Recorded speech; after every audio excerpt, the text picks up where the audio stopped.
দর্শক আসসালামু আলাইকুম, আমি ডাক্তার আহমেদ নাজমুল আনাম, শিশু কিশোর নবজাতক এবং শিশু হৃদরোগ বিশেষজ্ঞ এবং সহযোগী অধ্যাপক বরাবরের মতোই আপনাদের সবাইকে স্বাগতম জানাচ্ছি। দর্শক, আজকের যে ভিডিও সেটি বাবুদের পটি বা স্টুল নিয়ে আমি বলবো, আপনাদের প্রচলিত কিছু ধারণার ভুল ভাঙাবো। আমি আগের যে ভিডিওতে আমি কিছু সাধারণ অসুখ নিয়ে আপনাদের প্রচলিত যে ধারণা তার ভুল ভাঙিয়েছি, এটি আমি মনে করি মা বাবাদের অবশ্যই জানতে হবে। এবং আজকে বাবুদের যে প্রচলিত স্টুল বা পটি নিয়ে কিছু ধারণা, সেই ব্যাপারে আমি আজকে কথা বলতে চাই। তো প্রথমে আমি যেটি নিয়ে কথা বলতে চাই যে মা বাবাদের ধারণা হচ্ছে যে বাবুর পটি সবসময় হলুদ হতে হবে। আসলে ব্যাপারটা কিন্তু তা নয়। বাবুদের পটি সবুজ হতে পারে। বাবুর পটি যদি রক্ত না যায় এবং যদি একদম কোনো কালার না হয়, একদম কোনো কালার যদি সাদা স্টুল করে, তাহলে কিন্তু একটা বিলিয়ারি অ্যাট্রিশিয়া বলে একটি রোগের লক্ষণ, সেটা কিন্তু সমস্যা। রক্ত গেলে তো সমস্যা। কিন্তু ওই যে বললাম বাবুদের কালার সবুজ হতে পারে, সুতরাং সবসময় হলুদ হতে হবে তা কিন্তু নয়। 2 নম্বর, দিনে একবার পটি না করলে সেটি সমস্যা, কথাটা ভুল। একটা নবজাতক বাবু দিনে 10-12 বেশি পটি করতে পারে, আবার 10 দিনেও একবার পটি করতে পারে, সবই কিন্তু নর্মাল। সুতরাং এই ব্যাপারে আপনার প্রচলিত ধারণাকে আপনার ভুল মনে করতে হবে। পটি ট্রেনিং নিয়ে অনেকে বলেন স্যার জোর করে পটি ট্রেনিং করাবো কিনা। আমরা বলবো 20 মাস পর্যন্ত পটি ট্রেনিং জোর করার দরকার নাই। এর ভিতরে আমি আশা করছি ম্যাক্সিমাম বাবুই পটি ট্রেনিং শিখে যাবে। তবে হ্যাঁ, পটি ট্রেনিং কিন্তু অত্যন্ত জরুরি, না হলে পরবর্তীতে কনস্টিপেশন বা কষা পায়খানা হতে পারে। কষা পায়খানা নিয়ে একটি প্রচলিত ধারণা আছে যে কষা পায়খানা হলে বাবুদের বোধহয় ওই গ্রাইপ ওয়াটার খাওয়াতে হবে। আপনারা জানেন যে গ্রাইপ ওয়াটার কিন্তু একটি নিষিদ্ধ ওষুধ। সুতরাং গ্রাইপ ওয়াটার না খায় আপনি যদি পর্যাপ্ত পানি এবং লিকুইড খাওয়ান, তাহলে কিন্তু কনস্টিপেশন বা কষা পায়খানায় কাজ করবে। আরেকটি ব্যাপার যে ডায়াপার, মানে অনেকে মনে করেন বাজারে প্রচলিত ডায়াপার হচ্ছে কাপড়ের ডায়াপারই ভালো। আমি বলবো এটি আংশিক সত্য।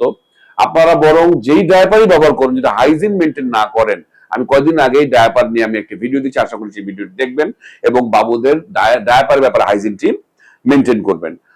আরেকটি ব্যাপার যেটা খুব বলে যে ব্রেস্ট ফিডিং করা বাবুরা খুব বেশি বেশি পটি করে, কথাটা আংশিক সত্য। তবে আসলে কোন খাবার খেলো তার চেয়ে বড় হচ্ছে বাবুর গাট হেলথ, মানে তার ইন্টেস্টাইন বা অন্ত্রের হেলথ কিরকম আছে সেটার উপর নির্ভর করে। সুতরাং এটি একটি ব্যাপার। আর প্রতিবার দুধে খাবার পরেই বাবু পটি করলেই মা বাবারা মনে করেন ডাইজেশন খারাপ হয়ে গেছে, এত বারবার পটি করছে কেন। এটা কিন্তু নর্মাল। বাবুরা কিন্তু নর্মালি, ছোট বাবুরা খাবার পরই বাবুরা, মা বলবে স্যার খাবার পরই বাবু দৌড়ে হাউ করতে যাচ্ছে, এটাকে বলা হয় গ্যাস্ট্রোকলিক রিফ্লেক্স। সাধারণত দুধ জাতীয় খাবার খেলে বাবুরা এরকম খাবার পরই হাগু করে ফেলে। শুধু এটাও কিন্তু একটা প্রচলিত মিথ। আচ্ছা, ডায়রিয়া বা ডিহাইড্রেশন হলে আমরা বিপদ হতে পারে, ডেফিনেটলি সত্য কথা। আপনার বাবুর ডিহাইড্রেশন নিয়ে আমি বলেছি কিভাবে আপনি বুঝবেন ঘরে বসে। আপনার পানি শূন্যতা হচ্ছে সেটি আপনি খেয়াল রাখবেন এবং প্রয়োজনে ওটস স্যালাইন খাওয়াবেন। সলিড খাবার শুরু করলে বাবুর পটির রং বদলানো উচিত না, এটা নিয়ে আমাদের একটা ধারণা আছে যে স্যার বাবুর পটির খাবারের মতোই যেই খাবার খাওয়ায় সেই রকমই বের হয়। অনেক সময় খাবারের দানাগুলো দেখে আমার কাছে এইভাবে বলে স্যার যা খাওয়াইছি সেটাই বের হয়। এটা কিন্তু নর্মাল প্রবণতা। আপনাকে বুঝতে হবে যে বাবু যখন খাবার শেখে তখন কিন্তু এই জিনিসগুলো খুবই কমন। সুতরাং এটি আপনার জন্য এই ধারণা কিন্তু আপনাকে বেরিয়ে আসতে হবে। হার্ড পটি মানে যে বাবু অসুস্থ, ব্যাপারটা তা নয়।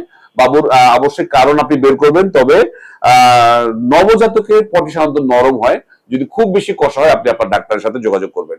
আর যেটা বললাম দাঁত ওঠার সময় অনেক মারা বলেন যে ডায়রিয়া হয়, এটা আসলে সঠিক নয়। তবে হ্যাঁ, দাঁত ওঠার সময় এটা কামড়ায়, তখন বাবুরা ভাইরাল ইনফেকশনে কিন্তু পাতলা পায়খানা হতে পারে।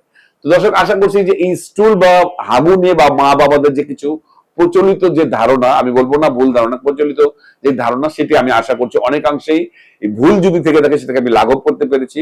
আমার ভিডিওটি দেখবেন, প্রয়োজন অন্যদেরকে শেয়ার করবেন এবং বৈজ্ঞানিক সম্মত ভাবে আপনার বাবুকে অবশ্যই নিবেদিত ভাবে গড়ে তুলবেন, তাহলে একজন আদর্শ নাগরিক সে হবে এবং সুস্বাস্থ্যের অধিকারী হবে।